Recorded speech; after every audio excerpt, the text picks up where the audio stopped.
आप सभी नाजरीन को मेरा यानी जाकिर मलिक भलेसी का आदाब व सलाम। दोस्तों, आज 23 जून है और इसी रोज़ मैं इस दुनिया में वारिद हुआ। मैं जन्मदिन नहीं मनाता, लेकिन इस दिन खून का एहतियाब ब्लड डोनेशन ज़रूर करता था। लेकिन इस बार चूंकि मेरी सर्जरी हुई है और मैं इस बार इस चीज़ से कासिर रहा और खून का एहतियाब नहीं दे पाया। लेकिन मेरी ख्वाहिश है कि मैं एक अहम मैसेज उन नौजवानों तक पहुंचाऊं आज के दिन, जिनकी जिंदगी तबाही के दहाने पर खड़ी है। मेरी मुराद है उन नौजवानों से जो ड्रग एडिक्शन का शिकार हो गए हैं, मनशियात का शिकार हो गए हैं, और एक रेस्पॉन्सिबल सिटीजन के नाते ये हम सब का फर्ज बनता है कि हम ड्रग फ्री सोसाइटी की तरफ कदम बढ़ाएं और इसके लिए कोशिशें करें। देखिए, आजकल का जो नौजवान है वो डिप्रेशन का या स्ट्रेस का शिकार हो रहा है। ऐसा क्यों हो रहा है? उसकी दो चार जो रीजंस हैं वो ये होते हैं कि या तो बार बार जो है वो फेलियर का शिकार हो जाता है, या कोई घरेलू टेंशन होती है, कोई रिलेशंस में कोई खराबियां आती हैं उसकी वजह से होता है, या फिर ये होता है कि उसके अंदर जो है वो फाइनेंशियल प्रॉब्लम्स होती हैं, जो इक्तिसादी तौर पर आदमी कमज़ोर हो जाता है, या इस तरह की कुछ प्रॉब्लम्स हैं जिसकी वजह से आदमी को स्ट्रेस हो जाता है और डिप्रेशन का शिकार हो जाता है। और वो एक शॉर्ट टर्म मेजर की तरफ जाता है कि मैं ये स्ट्रेस और स्ट्रेन और जो ये मेरे अंदर डिप्रेशन है इसको कैसे मैं कम कर पाऊँ। उसके लिए वो सबसे आसान तरीका ये समझता है कि मैं ड्रग्स का इस्तेमाल करूँगा और कुछ देर के लिए स्ट्रेस और स्ट्रेन मेरे अंदर जो है दिमाग के अंदर थोड़ा ख़त्म हो जाएगा। लेकिन असल में वो करता क्या है कि उस प्रॉब्लम को एड्रेस करने की कोशिश नहीं करता है, बल्कि प्रॉब्लम बढ़ाने की एक कोशिश में लगा रहता है।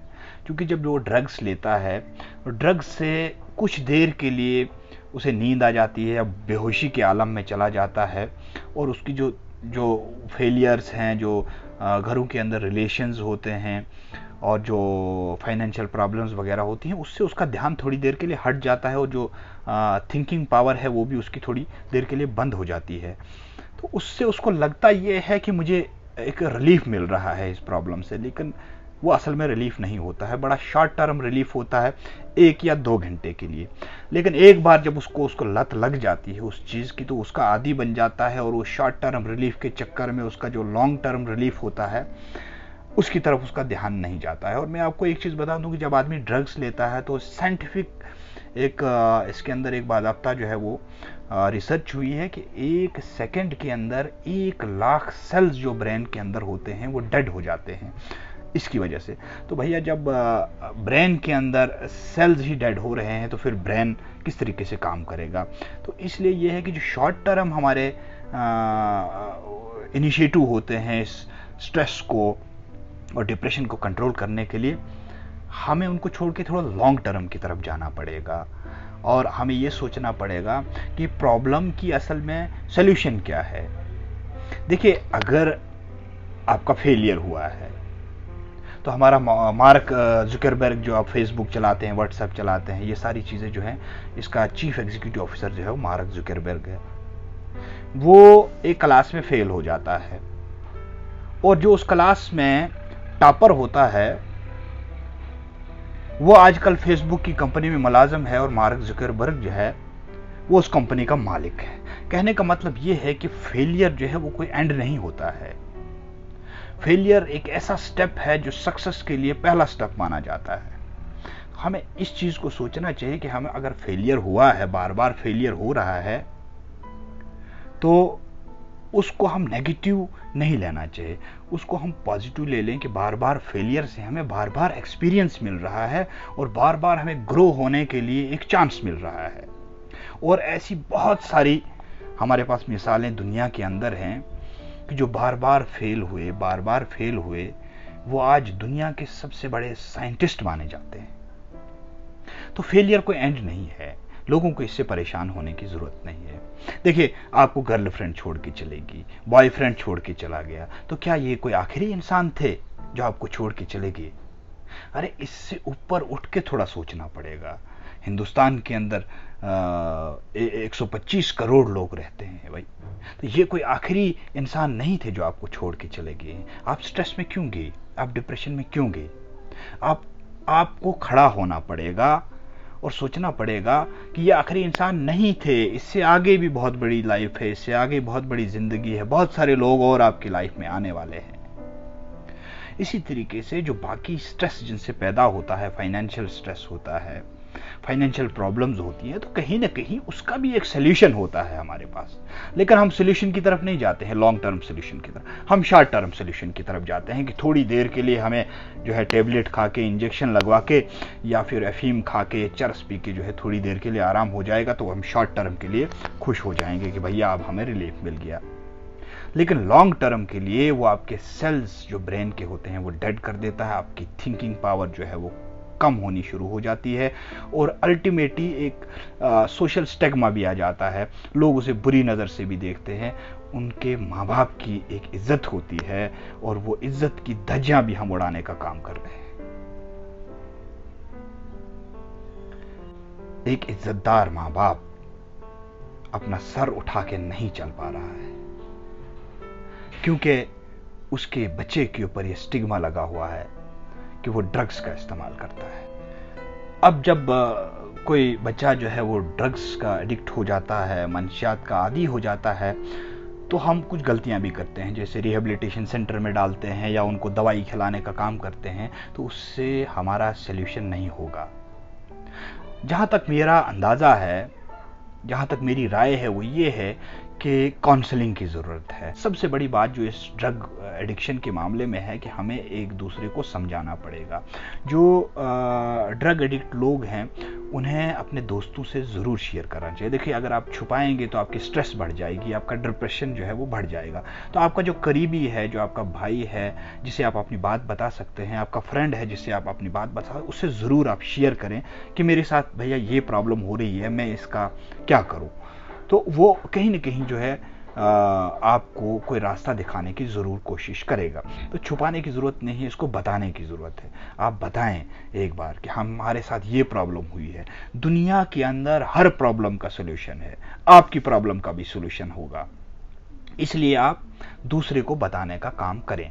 एक काउंसलिंग का काम जो है बहुत ज़रूरी है। काउंसलिंग हर एक को करनी चाहिए, जो भी एक पढ़ा लिखा आदमी है समाज के अंदर, गाँव के अंदर, शहरों के अंदर, उनको ये टारगेट रखना चाहिए कि कम से कम हफ्ते के अंदर मैं 1-2 लोगों की काउंसलिंग ज़रूर करूं, उन्हें समझाने की कोशिश करूं कि किस तरीके से वो इस मुश्किलात से बाहर आ सकते हैं। देखिए, ये हमारी जिम्मेदारी बनती है, हम समाज के एक रुकन के तौर पर हमारी ये जिम्मेदारी बनती है कि हम अपने समाज के आसपास को बेहतर बनाने का काम करें। देखिए, ये बीमारी जो है बड़ी खतरनाक बीमारी है, कहीं ना कहीं ये आपके घर में भी घुस सकती है। इसलिए आज ही अगर हम इसको कंट्रोल करें और दूसरे के घर में थोड़ा इस बारे में अवेयरनेस फैलाएं कि भाई इस चीज़ को अब तर्क करना चाहिए और अच्छी चीज़ें क्या हैं, थोड़ी काउंसलिंग की ज़रूरत है। और काउंसलिंग करके ये होगा कि सोसाइटी के अंदर एक माहौल बनेगा और आपके घर में ये प्रॉब्लम नहीं आएगी, वरना आपको तैयार रहना पड़ेगा कि कल ये प्रॉब्लम आपके घर में भी आएगी। अगर आप इस वक्त जो है खड़े नहीं हो पाएंगे इस चीज़ के लिए, तो कल ये आपके घर में आ जाएगी। एक और मैसेज मैं देना चाहता हूं कि जो ये ड्रग एडिक्ट लोग होते हैं, हम उनको हकारत की नज़र से देखते हैं, लेकिन हमें इनसे प्यार की नज़र से देखना पड़ेगा, इनसे थोड़ी हमदर्दी करनी पड़ेगी और इनके अंदर कॉन्फिडेंस को जगाना पड़ेगा कि yes you can do, you can overcome. अगर हम उसको गुड फीलिंग देंगे, गुड वाइब्स देंगे, तो कहीं ना कहीं जो है वो स्ट्रेस से बाहर आने की एक कोशिश तो करेगा।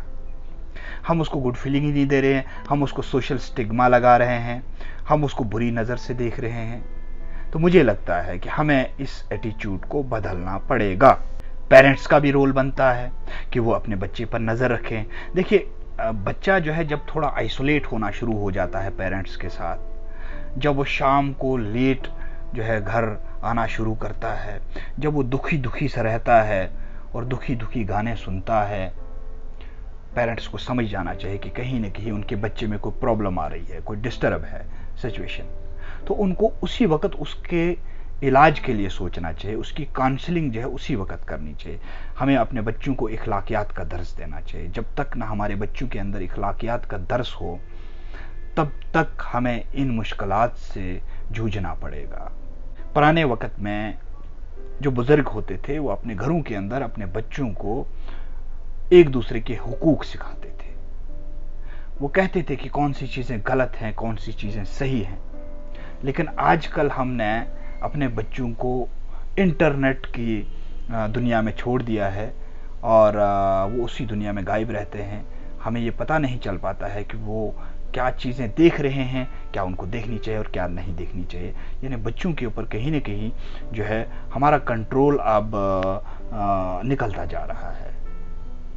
देखिए, एक बात तो बड़ी अहम है कि पुलिस अपना काम कर रही है, एडमिनिस्ट्रेशन भी अपना काम करती है, लेकिन कहीं ना कहीं हमारी भी जिम्मेदारी बनती है, और जो नॉन गवर्नमेंटल ऑर्गेनाइजेशंस हैं और जो रिलीजियस ऑर्गेनाइजेशन है उनकी भी जिम्मेदारी बनती है कि वो इस ज़िम्मन में थोड़ा आगे आएं और इस लानत को समाज के अंदर ख़त्म करने का काम करें।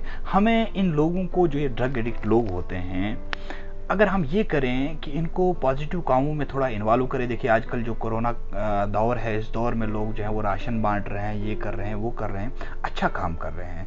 अगर हम इन लोगों को भी इन्वॉल्व करें और कहीं ना कहीं इन्हीं लोगों से वो जो है राशन पानी लोगों को दिलवाएं, या लोगों किसी को सर्टिफिकेट ही दिलवा दिया, किसी का कुछ अच्छा काम किया, कंस्ट्रक्टिव कामों में इनको थोड़ा एंगेज करने की ज़रूरत है।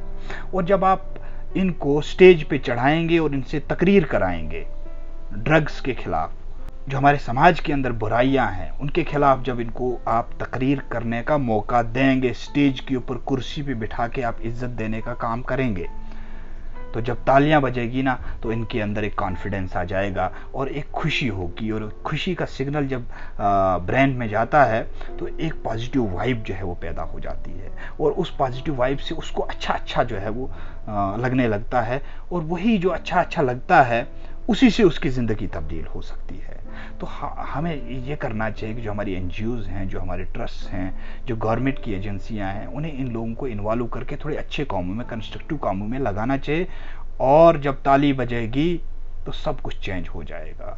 हमें इनको अप्रिशिएट करने की ज़रूरत है, इनसे प्यार करने की ज़रूरत है, इनसे अफेक्शन करने की ज़रूरत है, और इनका कॉन्फिडेंस लेवल जो है वो बढ़ाने की ज़रूरत है। तभी जाकर हम इस बीमारी से लड़ सकते हैं और इस बीमारी को जड़ से उखाड़ सकते हैं। तो आइए तमाम लोग हम मिलके आज ये अहद करें कि हम मंशियात के खिलाफ एक जंग का ऐलान करें और अपनी आने वाली नस्ल को हम इस बीमारी से बचा सकें। अस्सलाम वालेकुम। आदाब।